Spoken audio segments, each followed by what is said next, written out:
Saudara-saudari, ya ikhwan, saudari-saudari, halo, selamat berjumpa.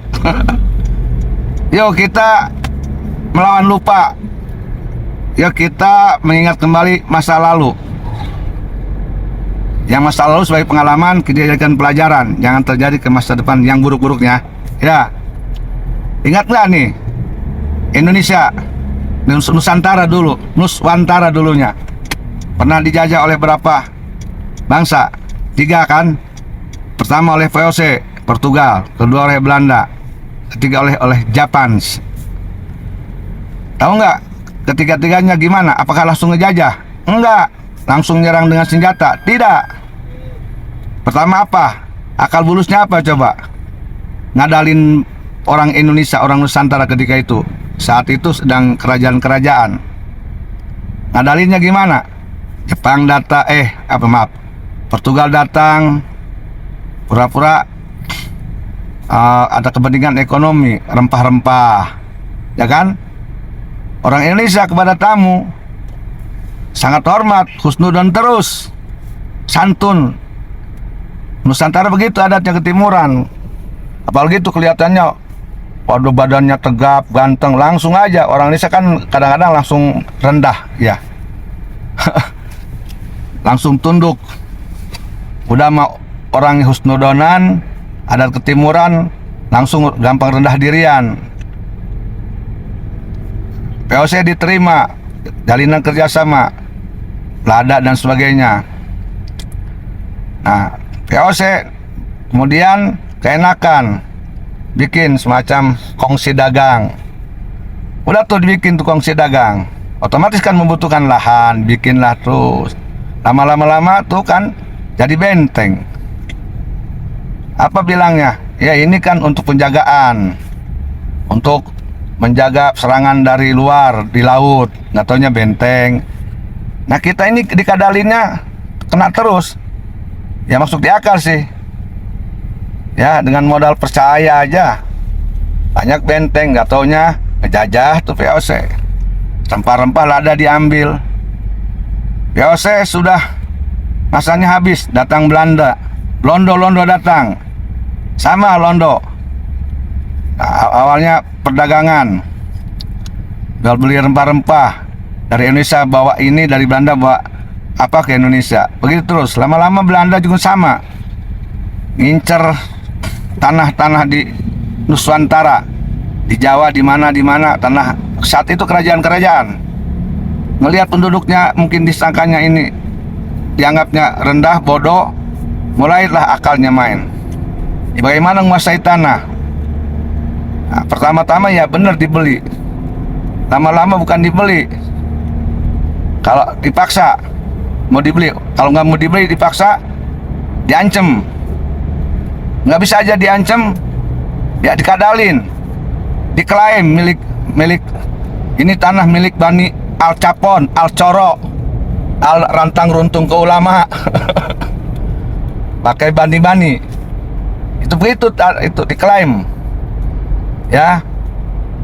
Nanti Londo ini mengklaim lagi ada perkebunan kopi rakyat Indonesia. Dibeli nggak dikasih, apalagi diminta. Ya. Lalu bagaimana? Dia dikadalin lagi. Bagaimana caranya dikuasai? Yang penting itu sudah dikuasai. Kebun kopi itu milik Bani Al Lalanjung, Al Pararusing. Begitu terus, kebun kopi, kebun kelapa, kebun cengkeh. Yang tidak diklaim diakud milik dia hanya masjid. Ya, masjid. Ya, tuh Londo. Nah Londo ini nggak cukup begitu, ada perempuan-perempuan yang cantik. Nah ini pribumi harus mau menikahkan anaknya ke Londo. Tapi perempuan Londo nggak boleh ditikah sama orang Nusantara yang ketika itu kerajaan. Ini dikadalin terus kita nih. Ya, ngalah terus, dikalahin terus. Rakyat Indonesia ketika itu emang udah budaya dari dulu sampai sekarang juga, emang orangnya percayaan, husnudanan, nggak enakan, hormat selalu ke tamu-tamu, ke pendatang, semuanya begitu hampir rata-rata.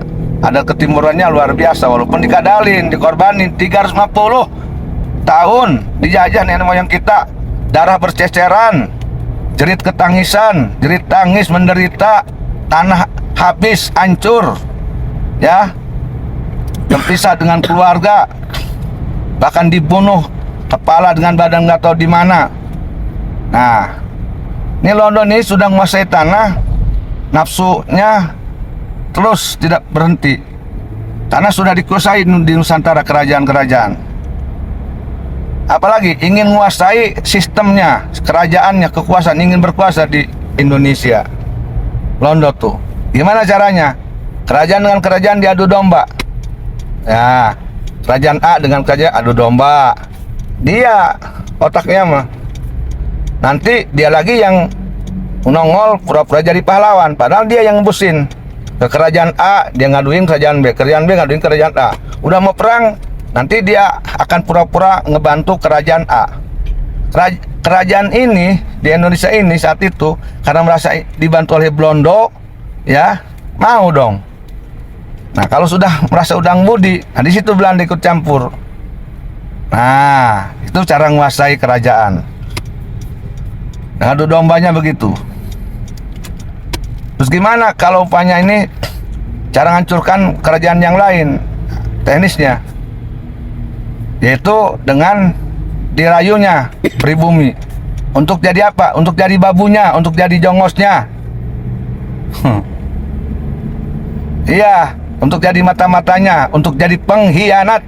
Pengkhianat saudaranya, pengkhianat bangsanya, pengkhianat sukunya, pengkhianat rasnya.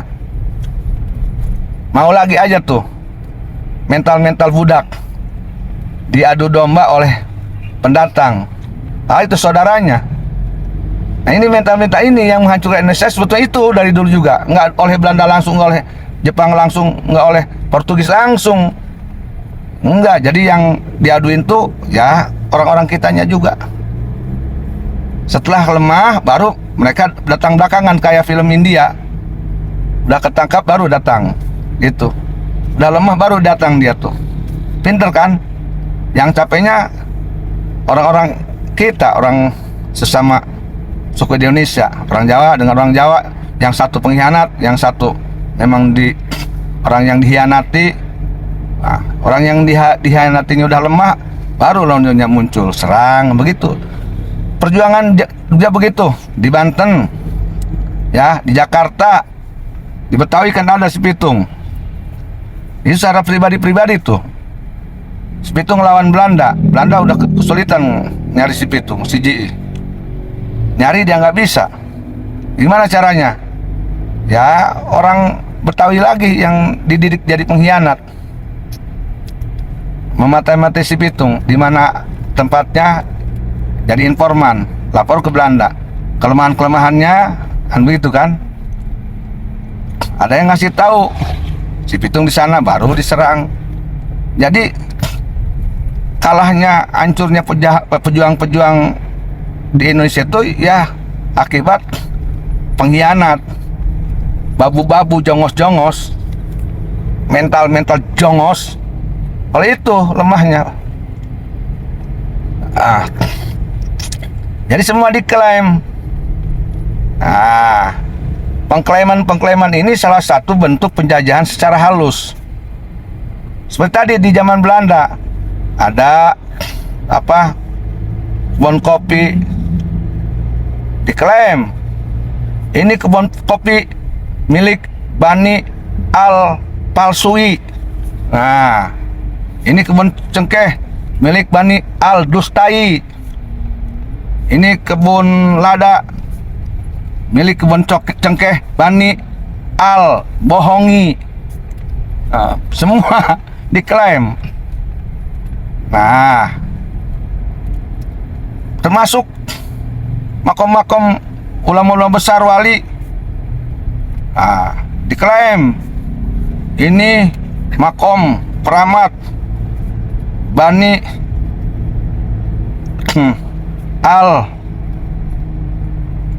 coroti. Begitu terus. Semuanya mau kembali aja yang termasur. Temasurannya diambil, keturunannya dipenggal, ditiadakan. Karena supaya wali besar ini menjadi baninya. Dan supaya keturunannya tidak ada, dikatakan itu tidak punya keturunan atau dihancurkan. Kenapa sebabnya?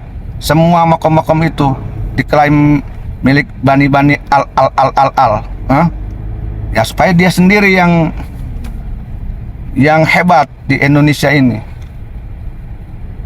Kenapa ditiadakan keturunannya wali-wali yang diambil masurnya itu? Tadi supaya masyarakat tidak percaya bahwa dia punya keturunan. Yang ada ini adalah yang sedang muncul bani al-ilul.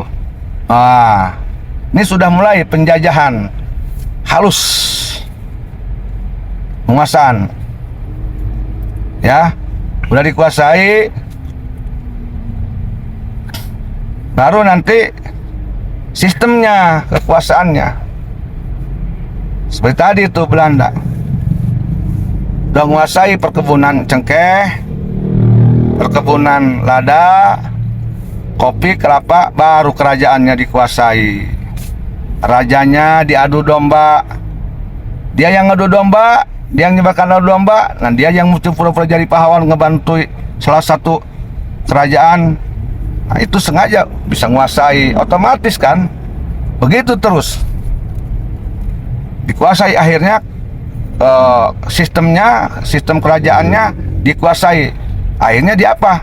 Si pendatang itu menguasai ekonomi, menguasai sejarah. Tadi itu makam-makam Bali itu, makam wakil kalian milik Bani Al, menguasai kekayaan, terakhir menguasai daerah Indonesia, dijajah oleh Portugis, dijajah oleh Belanda, nah dijajah oleh Jepang. Nah Jepang nih, ini Jepang pinter nih. Orang Indonesia tuh dia tahu gampang diaku saudara, langsung iya. Datanglah orang Jepang, ngakunya apa? Ini saudara dari negeri apa tuh? Sakura. Negeri apa namanya ya? Jepang adalah saudaranya Nusantara. Orang Indonesia diaku saudara oleh Jepang. Saya lupa lagi tuh ya istilahnya. Dulu sih waktu sekolah. Apalagi negara terbit matahari. Jepang tuh ngaku ke Indonesia. Orang Indonesia kepedean, GR, bangga. Waduh, nggak taunya Jepang mau ngejajah. Isi pinter dia tuh, si pendatang tuh pinter. Orang Indonesia gampang, udah aja diaku saudara, saudare, ikhwan, ente, saudara ane, satu bangsa, satu rumpun, satu leluhur, satu buyut. Nah, langsung lah kelepak. Udah, nggak taunya mereka dalin, dibunuh loh. Apa sejarahnya dibunuh, nasabnya dibunuh, ya, ekonominya dibunuh. Nanti negaranya juga sama dirampok. itu harus hati-hati. Jadi penjajahannya macam-macam. Simak aja, Portugis menjajah Indonesia tidak langsung dengan kekerasan, dengan menjual-jual untuk ngebeli rempah-rempah. Belanda untuk menjalin kerjasama ekonomi, pengamanan. Jepang datang ke Indonesia dengan mengatakan kekeluargaan, family, satu bangsa, satu rumpun Asia, kita saudara-saudara. Itu tiga dilakukan. Kemudian sistemnya apa? Satu, dengan menjadikan sesama satu suku, satu daerah, saudara, dijadikan itu Masya Allah, apa, babu-babu, centeng atau pengkhianat. atau jongos. Nah, diaduin tuh. Tapi dengan diiming-imingi tadi, kekuasaan, uang, pengakuan, saudara. Kan orang Indonesia mah percayaan orangnya.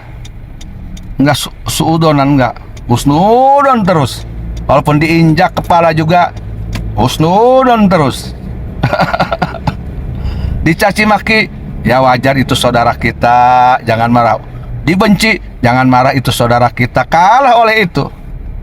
Mau ngelawan, jangan tak kualat. Nanti pamali, ulah dilawanan pamali, dulur dia kukumage. Kan gitu terus, padahal itu sama pendatang, ngan ngaku-ngaku unggul. Ya. Ini ada yang lucu lagi. Nanti di satu daerah ada nama wali masyhur terkenal. Itu nanti diklaim wali masyhur ini adalah nasabnya ke Bani Al bohongi, Al palsui. Nah, keturunannya tadi ditiadakan, dibabat habis, tidak ada punya keturunan. Karena supaya tidak ada perlawanan dari keturunan wali ini, diambil masyhurnya supaya klan dia yang masyhur di negeri Nusantara semua rendah, dijajah, mudah sekali untuk dijajah. Itu motif-motif. Jadi intinya para penjajah, orang luar datang Indonesia itu memang tidak langsung dengan kekerasan, tapi dengan lembut, berpura-pura usaha, dagang, kerjasama ekonomi, ada juga kerjasama agama, menjual-jual agama. Nanti yang dijualnya itu saudara, kasih sayang.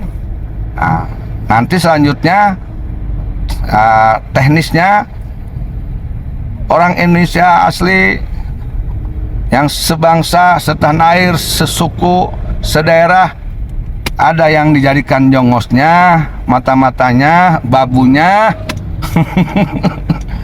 Diaduin itu oleh mereka, dan tidak langsung menguasai kerajaan, tapi dikuasai dulu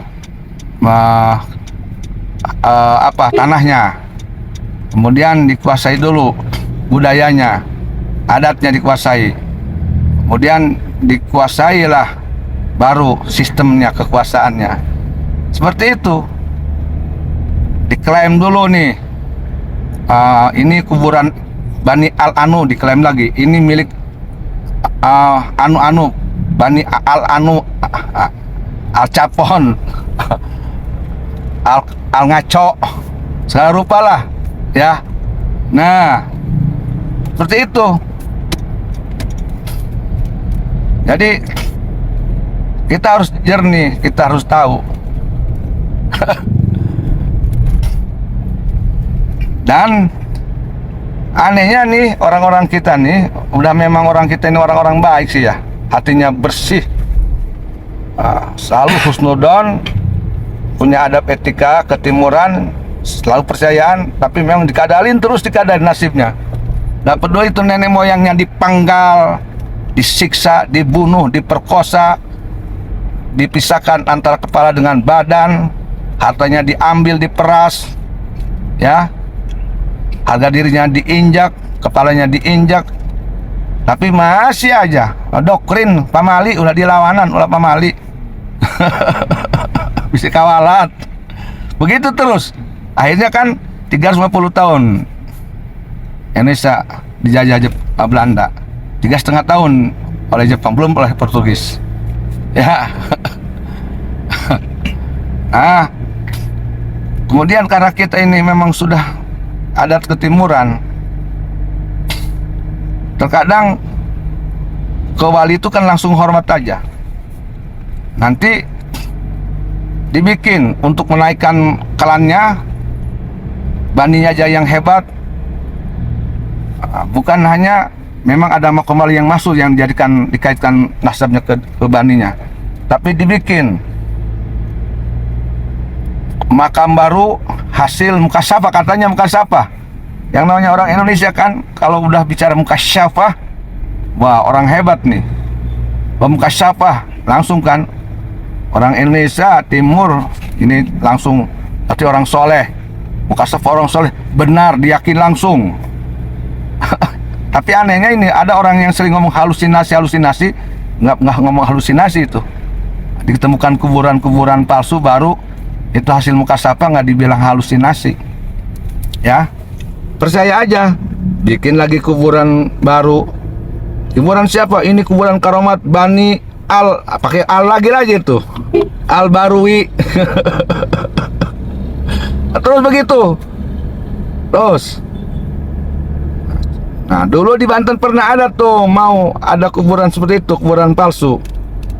Nah, biasa makom Bani Al Anu lagi aja. Untung keburu ketahuan, nggak jadi. Itu hasil mukasyafah sang wali. Dipercaya terus. Di Jawa pernah kemarin dibongkar. Itu begitu dulu, menguasai itu dulu, baru deh daerahnya, sistemnya, pemerintahannya dikuasai. Nah ini, jadi kita nih orang Indonesia itu dari dulu dikadalin melulu, dijadiin jongos melulu, babu melulu. Padahal itu Allah sudah ngasih pelajaran. VOC datang bagaimana? Awalnya bagaimana? Nggak dipelajari mungkin ya, nggak diberikan pelajaran. Jepang datang awalnya gimana? Nggak langsung dengan senjata. VOC, Jepang, Belanda nggak langsung dengan senjata, dengan kekerasan, enggak. Ya tadi tuh ada yang dijalin dengan jual beli rempah-rempah, kemudian pengamanan, pengakuan saudara, kemudian dia mengklaim ini sebagai baninya, kemudian menjadikan budak-budak, mata-mata, jongos-jongos, kemudian dengan adu domba, sok jadi pahlawan, sok jadi saudara kayak Jepang kan.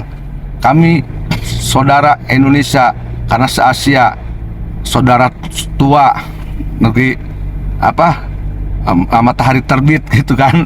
Kalau lupa lagi dalam sejarah. Nah itu klaim-klaimnya tuh, modusnya. Ya, akhirnya Indonesia dijajah oleh 3 pendatang asing, Jepang, Belanda, Portugis ya. Portugis dulu, Belanda, Jepang. Terus sekarang nih mau siapa lagi yang mau jajah Indonesia ya? Ini ya sekarang ya.